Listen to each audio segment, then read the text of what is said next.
I have the 5th gen and the 6th gen here, and we're gonna go over the differences that we noticed right off the bat.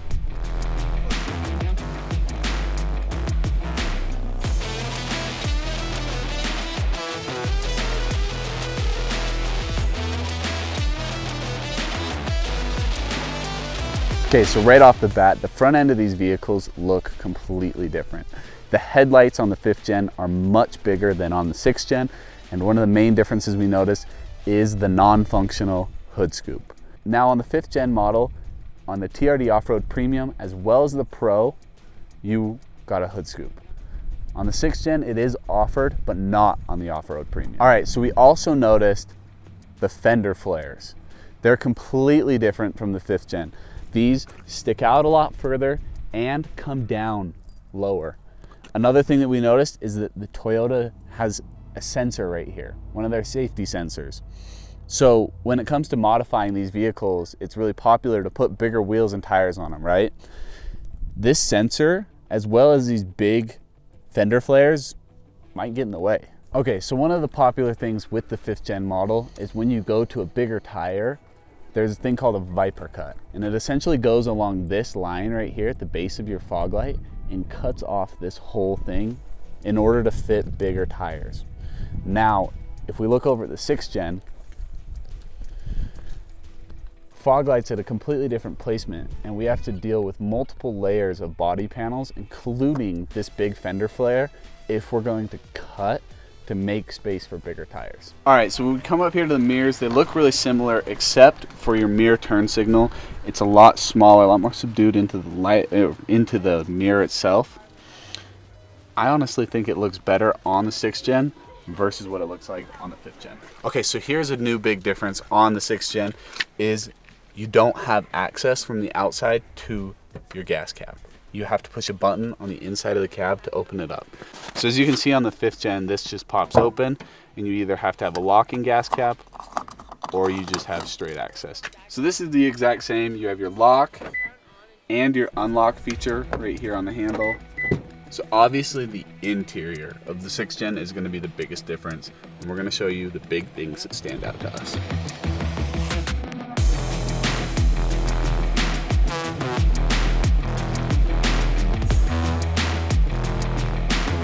So one of the major differences in this vehicle is tech. So right off the bat, in your face is this massive screen in your infotainment center, which looks incredible, I think. Moving over to the gauge cluster, it is digital now and customizable. You come down here, and instead of a manual transfer case like on the 5th gen, you have an automatic one here. So as you can see right here, we have a wireless charging station right here for your phone, as well as 2 USB-C ports and an outlet. And then if you come up here, they're not done. There's one more USB-C port that plugs into your infotainment center. That gives you a total of 3 USB-Cs, an outlet, and a charging station, where on the previous generation, you only had 1 USB-A. Okay, so when you jump into the 5th gen, you are immediately presented with the tech. So we have a smaller screen, unlike the other one. You have a manual transfer case, which I personally like. And then instead of having all of your USB-C options, you have 1 outlet and 1 USB-A port. On the new 6th gen 4Runner, you have a telescoping steering wheel, so it can go backwards, forwards, up, and down, just with this little knob, where on the previous generation, it was manual. So here's a major new difference.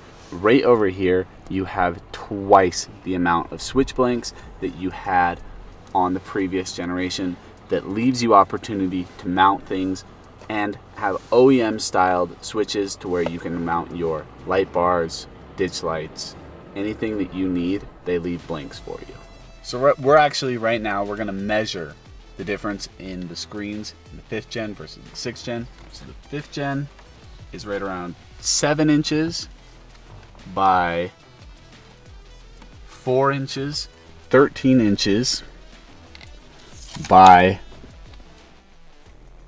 8 inches.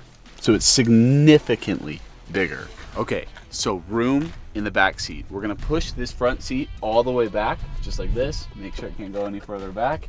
Now we're gonna see what kind of space we have in the back. As you can see, there's not much space once you do this. Once you put the back seat into a normal position, I'm about 6'3", climbing in here. I don't have any space. All right, so this is me sitting in here. Those few inch difference makes a huge difference for comfortability. I can fit my feet in here right. My knees aren't jammed up against the seat. I'm sitting in here pretty comfortable. So let's go ahead and measure the distance between the seats. That is about 5 inches. So now we're gonna push the seat all the way forward and see how much space that gives us. Okay, so once that seat is pushed all the way forward, you now have 15 inches of space in the back seat. As you can see, in the 5th gen, with the seat pushed all the way forward, you have 17 inches of space. Now with the seat pushed all the way back, you have just over 8 inches of space.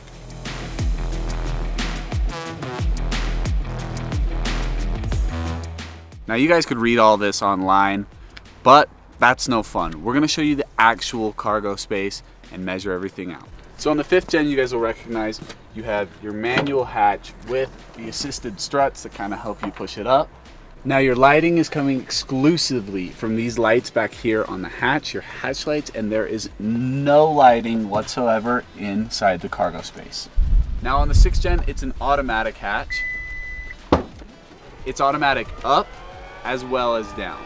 So now on the 6th gen, you'll notice that we just have speakers right here, no hatch lights, but we do on the inside right here and here have cargo lights, but there is still nothing overhead. So on the 5th gen, your wheel wells were very prominent. It felt like they stuck out and were very like present in the back. On the 6th gen, that's clearly gone.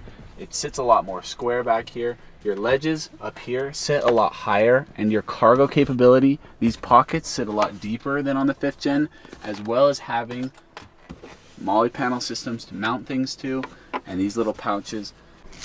Let's measure the cargo space. All right, 5th gen first. We're gonna start by measuring from furthest wall to furthest wall. Go ahead and get that out right here.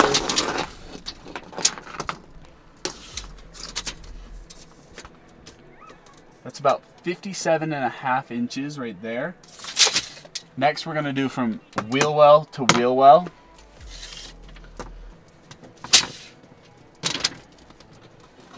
And that sits at about 44 inches. And then total length from back seat to right here where it closes, 42 inches. Okay, so now let's do the 6th gen. Furthest wall to furthest wall, 55.5 inches. And then wheel well to wheel well, 44 inches. Back of the seats to where the hatch closes, 44 inches. Okay, so now this is a weird measurement. We're gonna measure from the roof to the bottom of the cargo area, just to see how much space we have. It looks like 38 inches from floor to ceiling. Let's do the same on the 5th gen.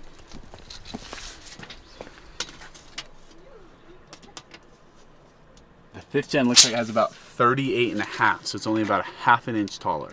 Next, one of the big controversies is how the back seats fold. We're gonna show you how the 5th gen folds versus how the 6th gen folds.